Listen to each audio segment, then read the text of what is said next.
আপনাদেরকে একটা কথা খেয়াল করে দিই, এই অনুব্রত মণ্ডল যখন সিবিআই ওকে গ্রেপ্তার করলো, আরাবুল ইসলামকে দীর্ঘ 8 মাস পরে গ্রেপ্তার। বলুন। দেখুন আরাবুল গ্রেপ্তার হয়েছে, এটা একটা মমতা ব্যানার্জির খেলা, তৃণমূল সরকারের একটা খেলা।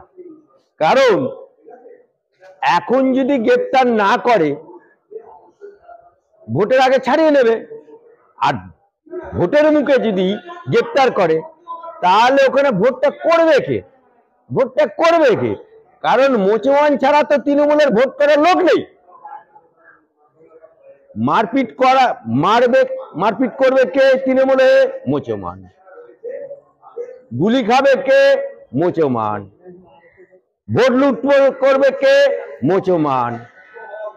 দাদাগিরি করবে কে? মোচমান। জেল খাটবে কে? মোচমান। তাই এই আরাবুল একে এখন জেলে রাখলো। আপনাদেরকে একটা কথা খেয়াল করে দিই, এই অনুব্রত মণ্ডল যখন সিবিআই ওকে গ্রেপ্তার করলো, তখন সিবিআই যখন সমস্ত কাগজপাতি তৈরি করে নিয়েছে দিল্লি নিয়ে যাওয়ার জন্য, ঠিক সেই সময় তৃণমূলের একটা নেতাকে দিয়ে কেস করালো। কি না, অনুব্রত আমার গলা টিপতে এসছে, অনুব্রত আমাকে খুন করতে এসছে বলে একটা কেস করলো। কেস করে ওখানকার থানা ওকে গ্রেপ্তার করলো। করে সেই থানাতে যখন অনুব্রত এলো, ওই থানাতে থানা চকচকে ঝকঝকে, খাট চলে এলো, বিছনা চলে এলো, ড্রেসিং টেবিল চলে এলো, আলমারি চলে এলো। কার জন্য? অনুব্রত জেলে ঢুকছে বলে। সেই জেলে কিছুদিন থাকার পরে, অর্থাৎ সিবিআই এর কাছ থেকে ডিলে করে দাও, ডিলে করে দিয়ে ওকে আলটিমেট সিবিআই এর কাজে বাধা কিছুদিন হলো বটে, কিন্তু আলটিমেট সিবিআই ওকে দিল্লি নিয়ে যেতে সামর্থ্য হলো। ঠিক সেই রকম ভাবে এই মোচমান আরাবুল তৃণমূলের নেতা, একে গ্রেপ্তার এখন করলো, অর্থাৎ দেখিয়ে দিল তৃণমূল যে আমরা গ্রেপ্তার করলাম আরাবুলকে। ধারা কি দিয়েছে? 302 দিয়েছে? দেয়নি। কেন দেয়নি? না, আরাবুলকে ঠিক সময়ে বার করে আনতে হবে। এই আরাবুল এর আগেও জেল খেটেছে, তৃণমূলের আমলেই জেল খেটেছে, কিন্তু ভোটের মুখে বার করে নিল। কেন? আরাবুল না হলে ভোট করবে কে? ভোট করবে কে? শাহজাহানকে এখনো পর্যন্ত মুখে কুলুপ কেন মুখ্যমন্ত্রী? এই কারণে যে শাহজাহান না হলে ভোট হবে কি করে? মোচমান ভোট তো দরকার। তাই তো আজকে দিদিমণিকে বলতে হচ্ছে আল্লাহর কসম, তাই তো 500 টাকা 1000 টাকা আজকে বিলি করতে হচ্ছে। বলছে আমি বাড়িয়ে দিলাম।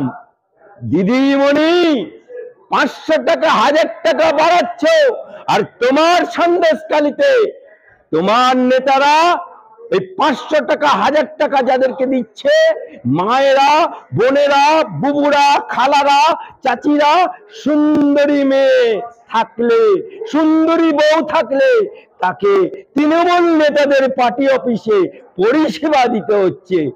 বা দিদিমণি, তুমি বাংলার মুখ্যমন্ত্রী মহিলা, আর সেই মহিলাদের ইজ্জত বিক্রি করতে হচ্ছে তোমার পার্টি অফিসে তৃণমূল নেতাদের। লজ্জা করে না বেহা নির্লজ্জ মুখ্যমন্ত্রী?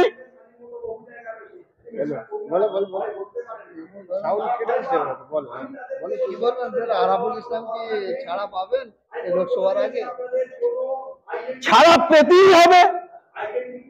দেখছেন না ওদের অভিষেক ব্যানার্জি যে বলেছিল আমাকে এতটুকু যদি ত্রুটি থাকে ফাঁসির মঞ্চে গলায় দিয়ে নেব, আজকে তার লিপস এন্ড বাউন্সের হাজার হাজার সম্পত্তি টাকা যেটা নির্বাচন কমিশনে জমা দেয়নি, আজকে তার কাছে উনি নাকি বলেছেন নির্বাচন কমিশনে আমি বাড়ি ভাড়া দিয়ে খাই, একটা এমপি বাড়ি ভাড়া দিয়ে খায়। আজকে তার কোটি কোটি টাকা সম্পত্তি ইডি সিবিআই বাজেয়াপ্ত করছে। আজকে তার বাঁচাও সাধু বাবা বলে কখনো সিবিআইয়ের কাজে ডিলে করার জন্য কখনো হাইকোর্ট, কখনো সুপ্রিম কোর্ট, কখনো কপিল সিব্বলের কোলে 5 লক্ষ টাকা ফি দিয়ে দুলতে হচ্ছে। আজকে যত চোর দেখছেন, যত আরাবুল, শাহজাহান, এরকম আনারুল যত দেখছেন, সব প্রোডাক্ট বাই দি সিপিএম, আর লালন পালন করেছে তৃণমূল। কি বলবেন, বসিরহাটের সংসদ নুসরাত জাহানকে দেখা যাচ্ছে না, তিনি মহিলা, মহিলারা আক্রান্ত হচ্ছে। আরে কার কথা বলছেন? নাচনেওয়ালির কথা, যে নেচে নেচে পয়সা রোজগার করে। সাংসদ হবার আগে ও কি করতো? টিকটক করতো, শর্ট প্যান্ট পরে, শর্ট ড্রেস পরে নাচতো।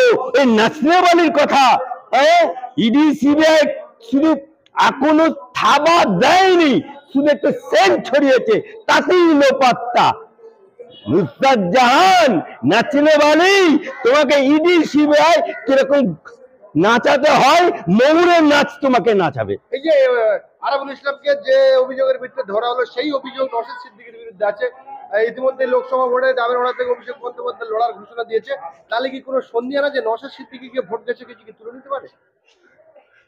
নওশাদ সিদ্দিকী বিরোধী দলের নেতা, মানে বিরোধী দলের নেতা শুভেন্দুর পেছনে লেগেছিল, কিন্তু শুভেন্দু একটা সর্বভারতীয় দলের নেতা, সে বিরোধী দলের নেতা, সে কেন্দ্রের, তার পিএম থেকে আরম্ভ করে স্বরাষ্ট্রমন্ত্রীর হাত আছে, তাই শুভেন্দু অধিকারীকে পেরে উঠছে না।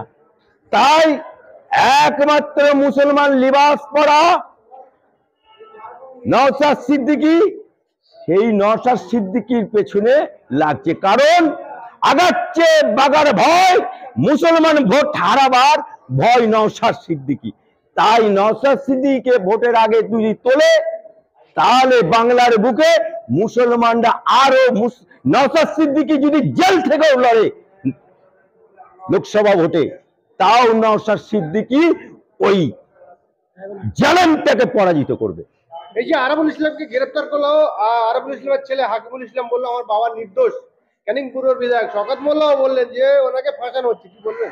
দেখুন, আমরা তো উকিল মানুষ, আমাদের হাইকোর্টে বা লোয়ার কোর্টে বা জজ কোর্টে কোন আসামি মার্ডার করে আসামি, সেও বলে আমি খুন করিনি, চোর। অভিষেক ব্যানার্জিকে দেখতে পাচ্ছেন না, কত কোটি টাকা চুরি করেছে, এখনো বলছে যে আমি চোর, বলছে না। সে বাঁচার জন্য একট সেকট ছুটে বেড়াচ্ছে। সুতরাং চোর হোক, ডাকাত হোক, ছিনতাইবাজ হোক, রেপিস্ট হোক, কোনোদিন নিজের মুখে স্বীকার করে না, কারণ নিজের মুখে বাঁশ কোতা না ঝাড়ে, কেউ কখনো কি পেছনে নেয়। তাই তার ছেলে এখন বাপের হয়ে সাপাই দিচ্ছে, বাপের হয়ে তো ছেলে সাপাই দিতে হবেই, কারণ